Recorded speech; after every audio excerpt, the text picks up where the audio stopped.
황제가 신하와 한 이불을 덮었습니다. 지금으로부터 2000년도 더 된 한나라 때 이야기입니다. 어느 날 낮잠을 자던 황제가 먼저 눈을 떴는데 곁에 잠든 신하가 하필 황제의 옷소매를 베고 자고 있었습니다. 깨우자니 마음이 편치 않았던 황제는 그냥 칼을 가져오라 시켰습니다. 그리고 자기 옷소매를 쓱 잘라버렸지요. 신하 깨울배야 옷을 희생하겠다는 겁니다. 이 소매 하나 때문에 이 일화는 훗날 동성애를 가리키는 사자성어로 역사에 남습니다. 그런데 재밌는 건 이런 애틋한 장면이 어느 나라에서는 목이 날아가는 이유가 됐다는 겁니다. 이 신하 동현, 그냥 총애만 받고 끝난 게 아닙니다. 소매 사건 이후로 벼슬이 로켓처럼 솟아서 20살 간 넘긴 나이에 나라의 군권을 쥐는 자리까지 올라갑니다. 아버지는 제후가 되고 여동생은 후궁이 되고 처가댁 식구들까지 줄줄이 벼슬을 받았지요. 황제 하나 잘 만나서 집안 전체가 팔자를 고친 겁니다. 심지어 한나라 황제들 대부분이 남성 애인을 뒀다는 얘기가 나올 정도니 이 시절엔 이게 딱히 숨길 일도 아니었던 모양입니다. 다만 여기엔 조건이 하나 붙습니다. 황제나 귀족이면 괜찮은데 신분 낮은 사람이 어설프게 흉내냈다가는 얘기가 완전히 달라집니다. 갑자기 옷이 좋아지고 드나드는 자리가 바뀌면 사람들 눈이 곧바로 날카로워졌거든요. 그런데 딱 지구 반대편으로 넘어가면 분위기가 180도 뒤집힙니다. 아즈텍 제국에서는 이 문제가 목숨이 걸린 일이었습니다. 전해지는 기록에 따르면 심지어 어느 쪽 역할을 맡았느냐에 따라 처벌 수위까지 달랐다고 하니 얼마나 심각하게 다뤘는지 짐작이 가시죠. 다만 여기 반전이 하나 있습니다. 이 기록, 스페인이 아즈텍을 정복하고 난 뒤에 스페인 선교사가 남긴 겁니다. 그러니까 정복 전 진짜 모습이었는지 아니면 정복자의 시선이 섞인 건지 학자들 사이에서도 지금까지 논쟁거리입니다.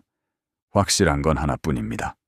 몸을 신에게 바쳐야 할 무언가로 여기던 이 사회에서 이 문제가 결코 가볍게 취급되지 않았다는 거요. 그리고 아이러니한 게 훗날 이 땅을 정복한 스페인 사람들도 이걸 큰 죄로 여겼다는 겁니다. 서로 종교도 다르고 언어도 다른 두 세계가 유독 이 문제 하나에서만큼은 죽이 척척 맞았던 셈이지요. 이번엔 배를 타고 지중해로 넘어가 볼까요? 고대 그리스, 특히 아테네로 가면 또 완전히 다른 세상이 펼쳐집니다. 여기선 성인 남성과 청년 사이의 관계가 그냥 연애가 아니라 아예 사회 제도였습니다. 무예를 가르치고 학문을 가르치고 시민으로 살아가는 법까지 알려주는 정식 관계였다는 겁니다. 심지어 그리스 신화 속에서도 이 이야기가 아무렇지 않게 등장합니다. 가장 높은 신이 아름다운 청년을 하늘로 데려갔다는 이야기. 당시 사람들에게는 전혀 이상할 게 없는 얘기였습니다. 신들의 이야기에까지 자연스럽게 녹아 있었다는 건 이 문화가 그만큼 사회 깊숙이 박혀 있었다는 뜻이겠지요. 그럼 로마는 이 풍습을 그대로 물려받았을까요? 받긴 받았는데 기준을 완전히 바꿔버렸습니다. 그리스가 나이를 봤다면 로마는 오직 역할을 봤습니다. 자유로운 시민이라면 상대가 노예든 외국인이든 상관없었습니다. 딱 하나 조건이 있다면 반드시 주도하는 쪽이어야 한다는 것뿐이었지요. 받아들이는 쪽이 되는 순간 신분이 노예급으로 뚝 떨어져 버렸습니다. 그러다 보니 로마 정치인들 사이에서는 이게 아주 요긴한 공격 수단이 됐습니다. 누군가를 향해 저 사람 받아들이는 쪽이었다더라. 소문 하나만 흘려도 부정부패 스캔들보다 더 빠르게 정치 생명을 끊어버릴 수 있었으니까요. 동아시아로 돌아와서 이번엔 일본입니다. 사무라이 세계에는 와카슈도라는 게 있었습니다. 견습 무사가 스승에게 무예와 예법을 배우고 그 대가로 곁을 지키며 애정을 나누는 관계였지요. 칼과 정이 아무렇지 않게 공존하던 세상입니다. 다만 명예를 목숨보다 중히 여기던 곳이라 이야기는 늘 아슬아슬했습니다. 가로챈 편지 한 장, 오해받은 몸짓 하나가 때로는 칼보다 더 무서운 결과로 이어졌으니까요. 이제 인도로 가볼까요? 여기서 가장 큰 반전이 하나 기다리고 있습니다. 카마스트라, 다들 야한 자세 설명서 정도로만 알고 계시죠? 그런데 이 책이 언제 쓰였는지 정확히 아는 분은 의외로 많지 않습니다. 서기 2, 3세기, 그러니까 지금으로부터 무려 1800년 가까이 거슬러 올라가는 문헌입니다. 그 옛날에 벌써 남성이 남성에게 구애하는 법이며 태어날 때와 다른 성으로 살아가는 사람들 이야기까지 진지하게 다뤘다는 겁니다. 지금으로 치면 히즈라라 불리는 이들인데 그냥 사회 구석에 밀려나 있던 게 아니라 결혼식과 출산 자리에서 축복을 내려주는 존재로 대접받았습니다. 힌두 신화 속 신성한 존재의 화신으로 여겨지기도 했고요. 태국의 카토이 역시 궁정에서 공연을 하고 왕실 의식에 참여하며 자기 자리를 확실히 인정받았습니다. 그런데 이 너그러운 분위기, 대체 누가 무너뜨렸을까요? 내부 갈등이 아니었습니다. 바다 건너에서 온 힘이었습니다. 영국이 만든 형법 377조. 자연을 거스르는 관계를 처벌한다는 이 조항 하나가 영국이 다스리던 수십 개 나라에 그대로 복사되어 퍼져나갔습니다. 지금도 동성애가 불법인 나라 10곳 중 6곳 정도는 예전에 영국의 식민지나 보호령이었던 곳입니다. 몇 년 전에는 영국 총리가 영연방 정상들 앞에서 이 법들이 자기 나라가 만들어 퍼뜨린 것이었다고 공개적으로 사과까지 했습니다. 수백 년을 관용으로 버텨온 사회들이 하루아침에 수입된 법률 하나로 서로를 감시하고 고발하기 시작한 겁니다. 전통이 아니라 오히려 최근에 새로 생긴 억압이었다는 게 참 씁쓸한 아이러니지요.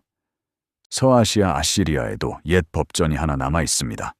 동료 사이의 동성 관계를 다룬 조항인데 정확히 뭘 겨냥한 건지는 학자들 사이에서도 지금까지 의견이 갈립니다. 확실한 건 명예를 목숨처럼 여기던 이 사회에서는 소문 하나가 사람 하나를 통째로 무너뜨릴 수 있었다는 겁니다. 이렇게 나라마다 제각각이던 흐름은 유대교와 기독교, 이슬람이 퍼지면서 완전히 한 방향으로 뒤집힙니다. 이제는 눈치를 보는 정도가 아니라 아예 종교적인 죄가 된 겁니다. 이 세 종교가 식민지 개척과 함께 아메리카와 아프리카까지 번져나가면서 원래 그 땅에 있던 관용적인 문화들이 하나둘 밀려났습니다. 그리고 그 흐름의 정점을 보여주는 사건이 19세기 말 영국에서 터집니다. 주인공은 작가 오스카 와일드, 당대 최고 인기를 누리던 극작가였는데 어느 귀족과의 소송에서 오히려 자기 사생활이 폭로되며 궁지에 몰립니다.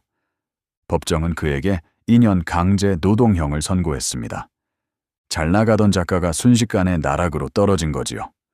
신문들은 이 사건을 대서특필하며 아무리 유명하고 재능 있어도 예외는 없다는 걸 온 세상에 각인시켰습니다. 와일드는 감옥에서 나온 뒤에도 끝내 건강을 회복하지 못하고 몇 년 지나지 않아 낯선 타지에서 쓸쓸히 세상을 떠났습니다.